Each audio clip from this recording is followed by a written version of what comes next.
Yo, what's up, guys? It's your boy J Cobb, and you're listening to the Cobbcast, a place for like-minded entrepreneurs to connect, share, and grow. And I'm your host, Jermaine Cobbins, where I'll be sharing valuable content to help you to become a better entrepreneur and an all-around better person. We'll be discussing mindset techniques, business strategies, and ways to help take your life and business to the next level. So whether you're driving right now, whether you're at home, whether you're at work, go ahead and turn your speakers up, sit back, and let's ride. Yo, what's going on, guys? J Cobb here, and welcome to episode 4 of the Cobbcast. And in today's Cobbcast, guys, we're going to talk about, does free make you cheap? All right, so if this is your first time catching any of the Cobbcast, I want to first of all say what's up. Thank you for actually listening to this episode. And if you wanted to catch up on the previous episodes, be sure to go either to Facebook or YouTube and type in the Cobbcast and catch up on the first 3 episodes. All right, so this is going to be pretty cool, guys. Actually, this was inspired by a post that I read and an actual client of mine, which is a hairstylist, by the way. And this topic just kind of coincides because this actual story from this hairstylist and this post that the person had posted a couple of days ago, you know, kind of inspired me to basically ask that question, does free make you cheap? Okay. And by the end of this actual Cobbcast, you're going to know how to increase your value and respect in business. All right. So let's go ahead and dive into this week's episode, guys. All right. So first of all, I want to start with the post that I read because it's something that's really short and I can kind of dive into it really quick. And I can tie it in basically in the end as well. But the post I read was on the lines of, you know, people don't respect free stuff. Okay. And this person is a marketer. All right. And I totally get where this person was coming from. And I left a comment on there and I was like, you know, free does work, right? If you have basically the end goal in mind, or if you have it structured out, free does work. Okay. And I get exactly what this person was talking about. And basically what they was meaning was, you know, when we give people, you know, information, or a lot of times this comes from like someone that's inexperienced or a beginner marketer, and they spend a lot of time with people, whether it's educating them on the product or the service, and then people don't spend money with them or get the solution to their problem. And this can be frustrating in the beginning of any business venture because, you know, we get it, you know, free or, you know, someone not paying for your product or your services, you know, you cannot bring in revenue, you cannot meet your expenses, you cannot provide for your family, and it could be a bit, you know, challenging, okay?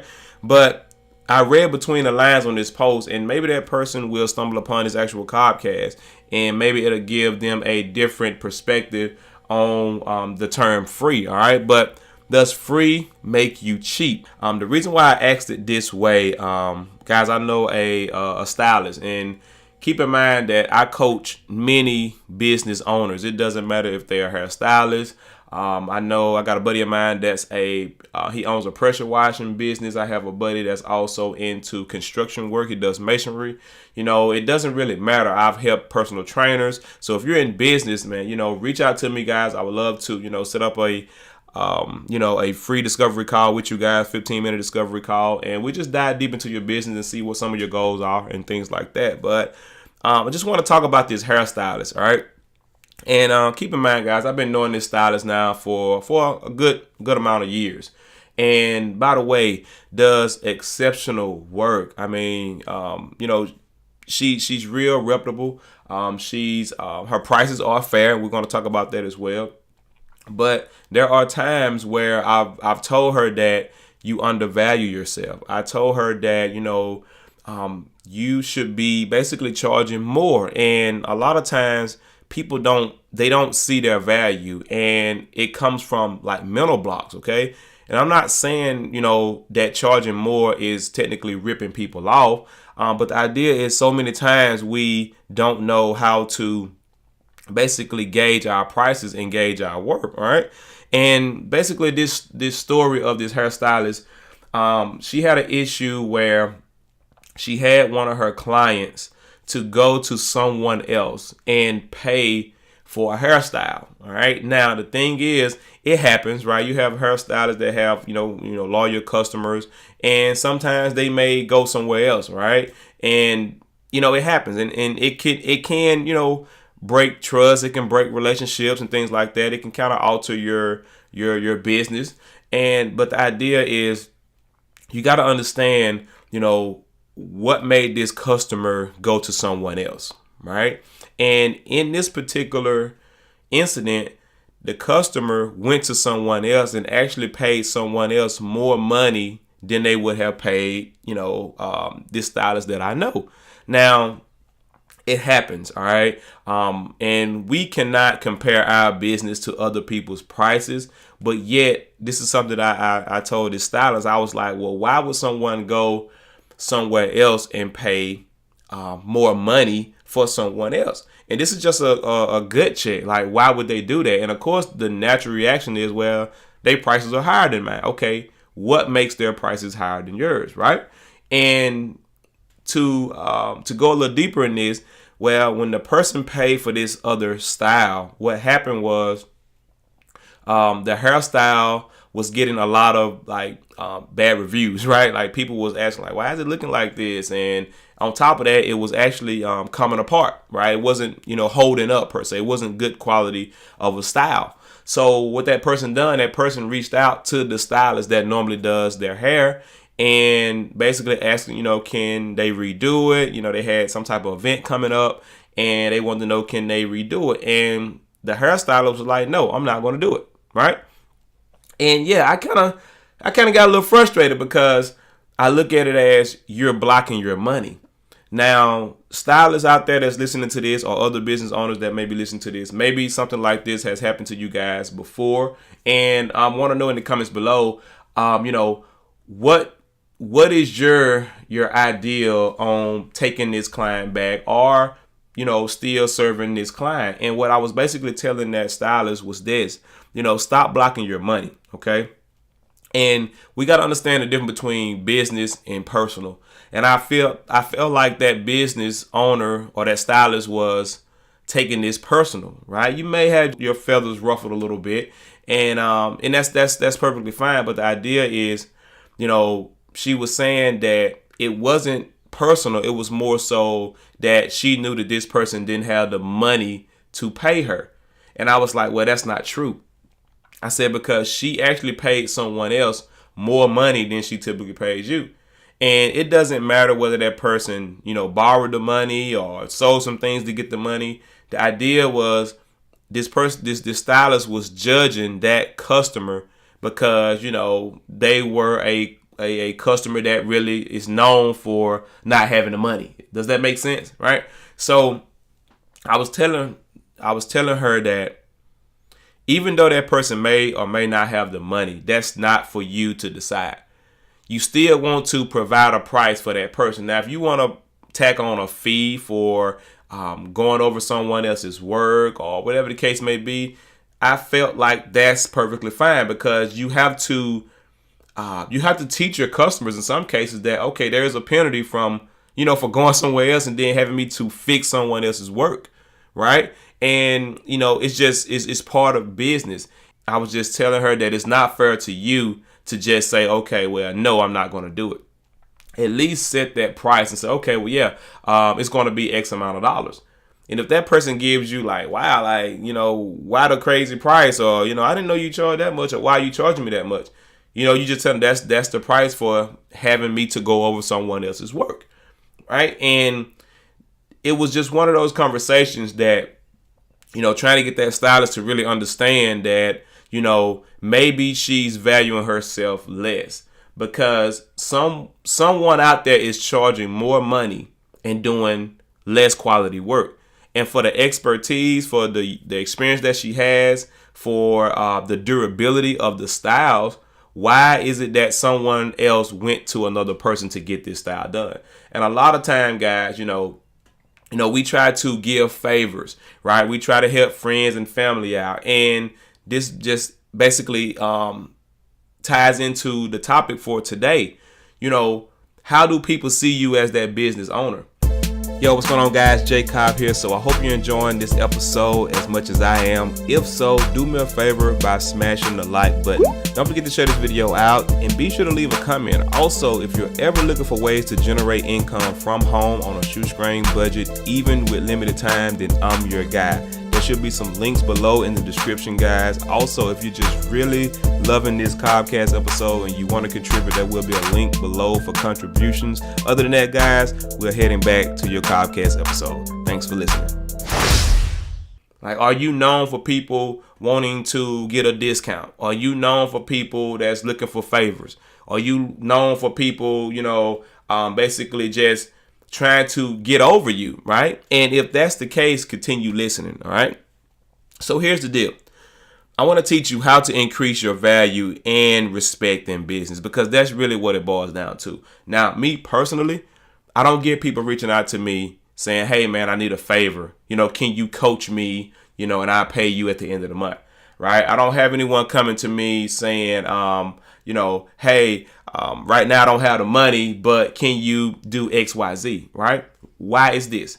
Because I have respect in business. People respect me, right? And this is not me coming off as arrogant. This is not coming off as, pay me or nothing. It's not that. It's just my level of respect as a business owner that people, they not going to come to me. I don't attract that, right? And my mindset is not driven towards, when I say broke people, I'm not saying people that don't have the money. I'm saying more so people that are always looking to save a buck, okay? And I actually seen a post going around on Instagram, and it was saying that, why are people always asking for discounts from you, but yet they will pay full price for Jordans? And that really hit home. And with all of this being said, guys, you don't have respect in your business if you're always having people come to you saying, hey, can you do me a favor, or can I come now and I pay you later, right?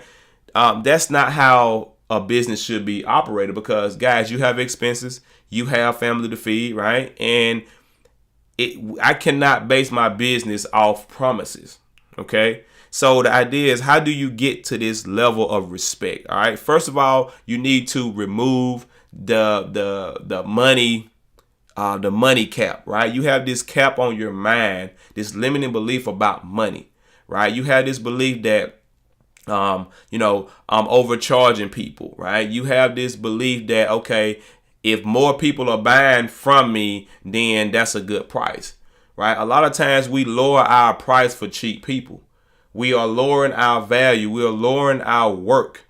And I know there are some business owners out there that work extremely hard to do their jobs, and they're professional, they're efficient, good reviews. Yet, there's someone out there that may say, okay, well, can I get a deal? Can I get a discount? And typically that comes from that business owner not showing up like the way they should be showing up. Okay. And this is not, discrediting, friends and family, right? But if anybody comes to me, it's more so, hey, Jermaine, how much would you charge me for an hour, right? Now, my coaching starts at 2 hours, and I don't offer a 1 hour coaching session anymore. So if they know I offer 2 hours, they may come to me and say, hey, Jermaine, how much would you charge me for 1 hour? Right? They're not going to basically come at me like, hey, I need a favor. I can't pay for 2 hours of coaching, but can you just kind of help me out with this little tip here? Right? I don't get that. Right? And there's a level of respect that I exude, whether it's on social media, whether it's in person, that it just don't allow the foolishness to come towards me. Okay. But here's the thing, your price margins. How do you create your price margins? And I tell people this: anytime you start a new business, anytime you are whatever, doing anything, your prices should be at a price where you are comfortable doing that job and being compensated for it. So many times we lower our price because, we're just getting started, or we lower our price because we don't want to run off anyone. But we never really think of, okay, what type of price do I put on my time? What type of price do I put on my expertise or my value? Even if it's something you're just starting out, What are you okay with being compensated for? So your price margins are very important. And I mentioned this to this stylist that she was like, look, well, I'm not going to charge people $200 or $300 for this particular style, right? She just threw out $200 to $300. And when I heard this, what it meant was that stylist has a fear of making $200 to $300 per style. Yet there are people out here paying, $400 or $500 for a style. But what's the difference between the person that's getting $500 a style and the person that's afraid to make $200 to $300 per style? What is the difference? And most times we kind of have this limiting belief where they have this really nice shop, or they have these really nice tools and really nice products, or all of their clients are rich, or they have money. That's not the case. That person believes that their work, their time, their expertise is worth X amount of dollars. Now, someone out there listening may say, well, I'm not about to pay $500 for a hairstyle, right? Well, guess what? Someone else will. And a lot of times we are catering our prices or our business to people that won't even pay for our services if it was $100. So how low are you willing to go to meet a customer that's not willing to pay for quality?